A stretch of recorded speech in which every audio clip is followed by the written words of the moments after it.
Kadang dalam hidup ini Allah buat sesuatu terjadi pada diri kita supaya kita hanya bersandar pada Allah. Mana contoh? Musa alaihissalam. Musa hidup dia bukan main-main. Musa punya bapa ayah Fir'aun. Ayah kamu siapa? Tu orang kaya. Ayah kamu siapa? Tu orang ada kuasa. Musa, ayah kamu siapa? Fir'aun. Ayah Musa alaihissalam.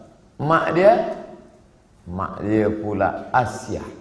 Sebab dia budak yang dihanyutkan dalam boks kayu di sungai Nil. Dan Asia lama merindukan seorang anak. Hidup dia selesa. Hidup dalam istana, tak pernah susah. Ayah Raja Fir'aun, bunda pula perempuan yang baik.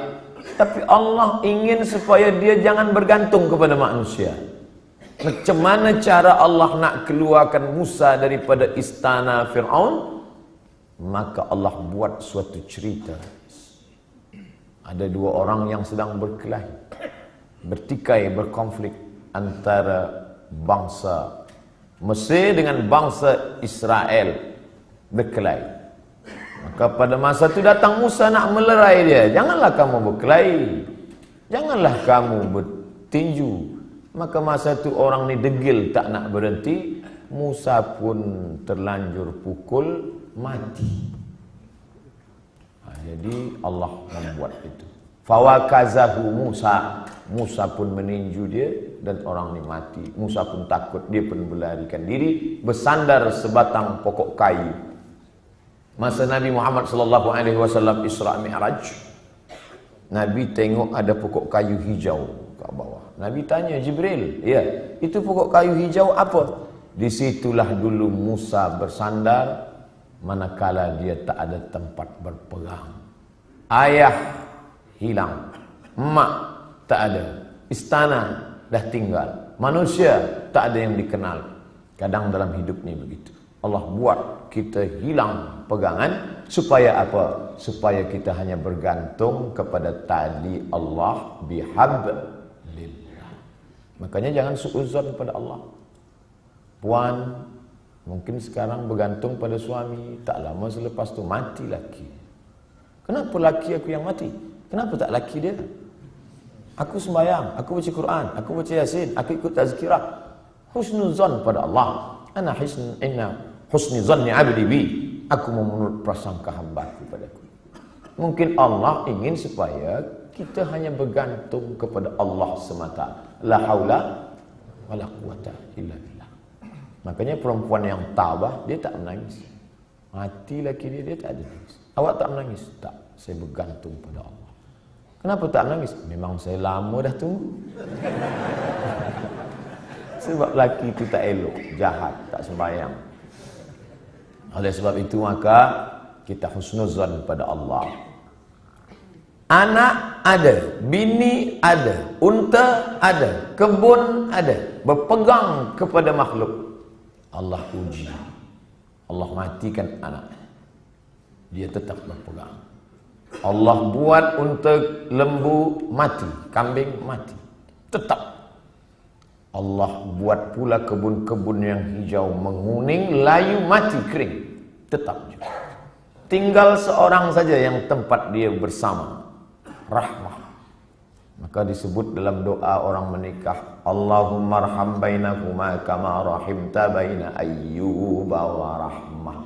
Ya Allah, buatlah mereka berdua berkasih sayang sebagaimana berkasih sayangnya Ayyub dan Siti Rahmah.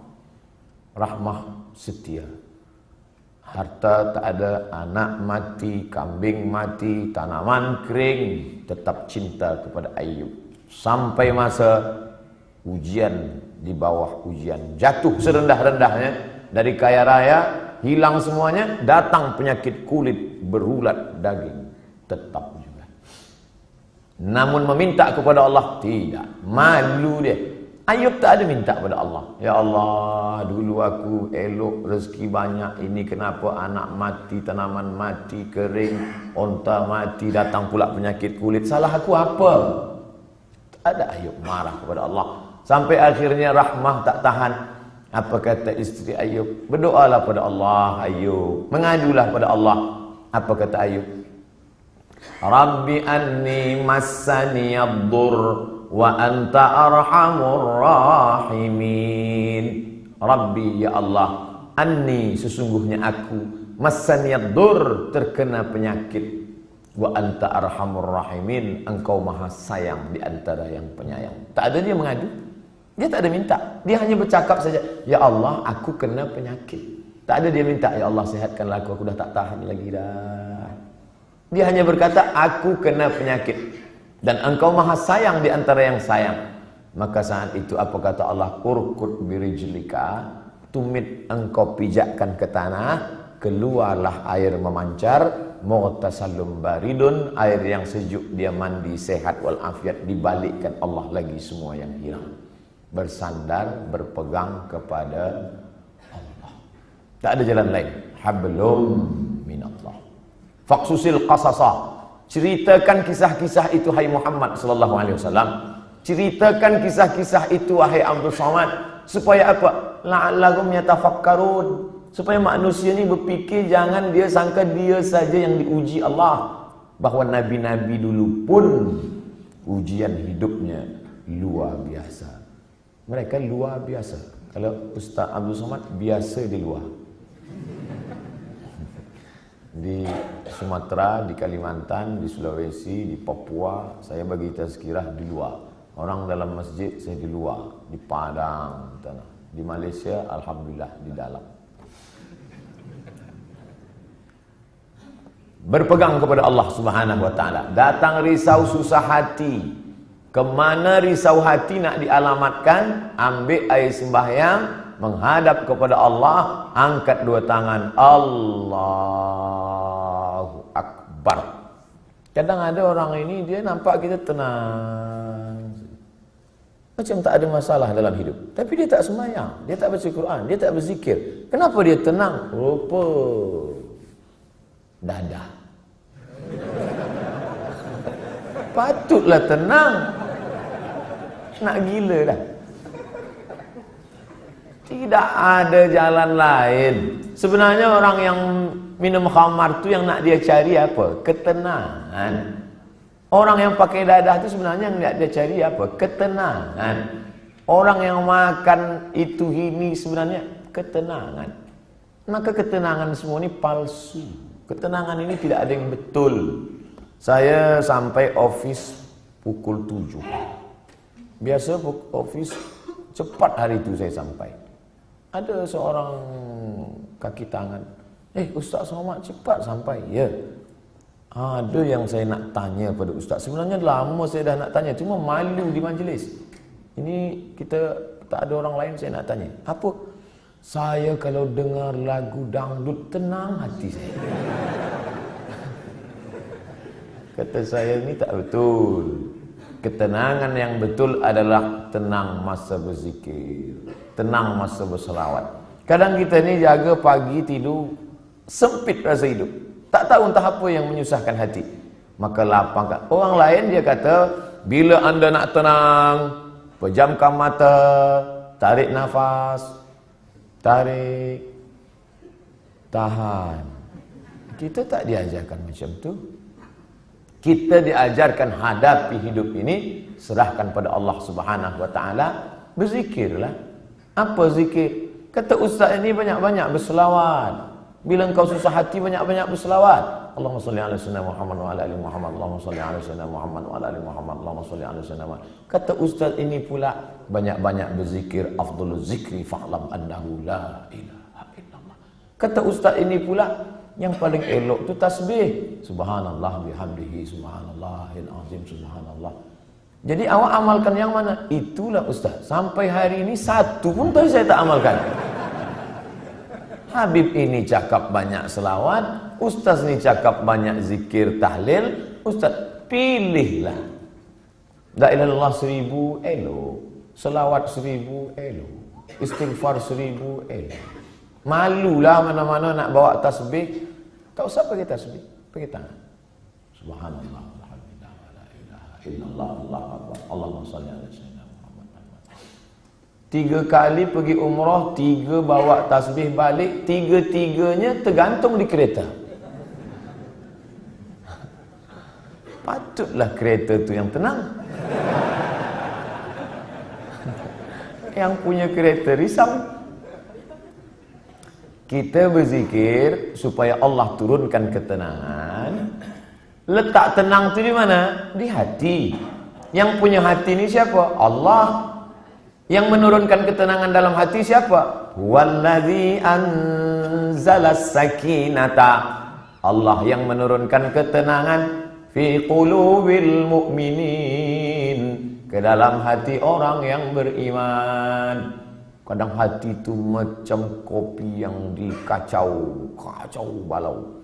Tapi kemudian manakala kita berzikir, terasa dia tenang. Pagi nak pergi ke office, Allahumma shalli ala sayyidina Muhammad wa ala Muhammad. Allahumma shalli ala sayyidina Muhammad wa ala Muhammad. Allahumma shalli. Baca dapat dari rumah, makin jam makin banyak. Kalau kita marah, mengamuk, apakah jam itu berjalan? Tidak. Mengamuk macam apa ni? Tinju. Bukan dia bergerak.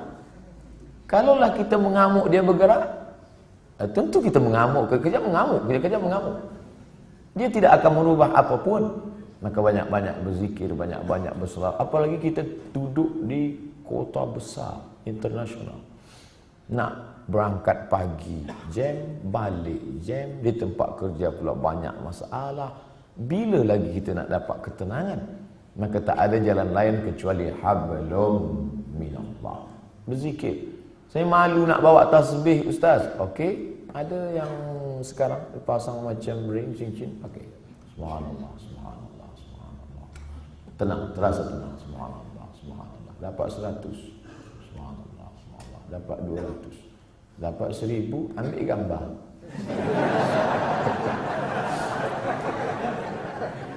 Langsung upload. Alhamdulillah dah 1000 pagi ni. Bukan itu. Kita ni beramal bukan nak tunjuk pada orang. Kita beramal untuk kita dengan Allah. Itulah yang disebut dengan hablum minallah. Merasa sunyi di tengah keramaian.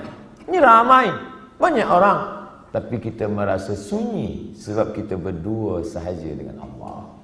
Manakala kita sendiri, sunyi. Dalam kereta sunyi, tak ada orang. Tapi kita pun merasa ramai. Saya ustaz, walaupun saya balik dari office sendiri, seorang saja, tapi saya merasa ramai. Dengan siapa? Ada Michael Jackson, ada Bryan Adams. Bukan dengan dia, tapi kita bersama dengan Allah. Hablum minallah. Kira-kira orang-orang soleh itu apakah tak ada takut dalam hatinya? Sahabat-sahabat Nabi itu apakah tak ada risau dalam hati dia? Abu Bakar Siddiq bukan tangguh, dekat dengan Nabi SAW, berdua. Orang pertama masuk Islam lelaki Abu Bakar, perempuan Khadijah, budak kecil Sayyidina Ali, hamba sahaya. Ini orang paling dekat dengan Nabi. Tapi manakala dia berada di Jabal Thawr dan dia tengok kaki orang kafir Quraisy, sikit lagi nak tangkap dia. Kaki dah nampak. Dan orang kafir Quraisy maaf cakap, terkencing. Dia kepala dia tengok ke atas, tengok. Maka tak nampak. Andai dia tengok ke bawah, dia nampak Abu Bakar di bawah. Waktu itu Abu Bakar dah takut. Apa kata Nabi SAW? La tahzan, innallaha ma'ana. La tahzan. Jangan cemas, jangan takut, jangan sedih. La tahzan. Don't be sad. Itulah yang jadi buku bestseller yang ditulis oleh Aid Al-Qarni. Dalam banyak bahasa, termasuk bahasa Melayu, bahasa Indonesia. Ditulis asli original bahasa Arab. Jangan takut wahai Abu Bakar. Apa pelajaran yang dapat kita ambil daripada perjalanan Rasulullah SAW ini? Bahwa orang selevel Abu Bakar pun yang dijamin masuk surga, tetap dalam hatinya ada rasa takut, ada rasa cemas, ada rasa sedih, ada susah hati. Jadi kalau ada orang, aku selepas banyak berzikir ni memang tak ada takut lah. Awak tak usahlah dusta. Abu Bakar pun takut. Apa lagi awak abu-abu? Ustaz Somad ada rasa takut? Ada. Kenapa kita hilangkan itu dengan banyak berzikir? Mengusir, menghalau dia dari hati kita. Inilah yang disebut dengan hablum minallah. Innallaha ma'ana. Abu Bakar jangan takut. Idhuma fil ghari. Huma, mereka berdua. Idhuma fil ghari, ketika mereka berdua berada di dalam gua. Idh yaqulu li sahibihi, ketika ia berkata kepada sahabatnya, la tahzan, jangan takut, jangan khawatir, jangan cemas, jangan ngeri. Innallaha ma'ana, Allah bersama dengan kita. Itu juga yang terjadi pada Musa alaihissalam. Ketika Fir'aun mengejar dari belakang, di hadapan mereka Laut Merah. Maju ke hadapan, mati tenggelam Laut Merah. Balik ke belakang, akan ditangkap oleh Fir'aun beserta bala tenteranya. Kemana nak pergi? Apa kata orang Bani Israel? Inna lamudrakun. Musa, sekali ni kita memang mati Musa. Tengok dia ke belakang. Tengok belakang Musa. Itu Fir'aun dah nak tangkap kita.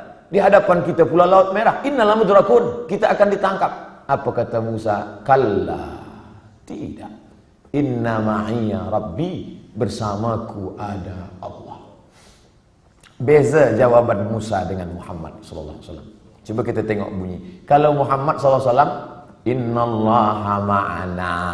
Allah bersama kita. Kita ramai. Kalau Musa ada, Inna ma'iya Rabbi. Bersamaku, aku saja, kamu tidak. Kenapa beza cakap Musa dengan cakap Muhammad SAW? Kerana sahabat Musa berbeza dengan sahabat Muhammad. Sahabat Muhammad ketakutan. Orang yang ketakutan, kita bagi dia semangat. Jangan takut, Allah bersama kita. Sedangkan sahabat Musa, mereka menakut-nakutkan saja. Musa, nampaknya tertangkaplah kita ni. Kira-kira sahabat Tuhan selama ni sahabat Musa ke sahabat Muhammad? Bila kawan kita itu ketakutan, pakai jawaban Muhammad SAW. Aku ni takut Ustaz. Macam mana nanti bila aku ditangkap, dibunuh? Kal la tahzan, jangan takut. Innallaha ma'ana, Allah bersama kita. Tapi bila ada yang takut-takutkan saya, Ustaz, nanti Ustaz akan ditangkap, Ustaz akan dibunuh, Ustaz akan diculik, kalla, sekali-kali tidak. Inna ma'iya Rabbi sayahdin. Bersamaku ada Allah, bersama kamu tidak ada. Kadang-kadang kawan kita ni macam-macam. Ada kawan Muhammad, ada kawan Musa, ada kawan Fir'aun. Makanya kita tengoklah nanti di hadapan. Bila dia, kita tahu dari bunyi cakap dia. Kalau dia takut, engkau lah yang dikatakan Ustaz semalam. Nampak-nampaknya engkau ni kawan Fir'aun.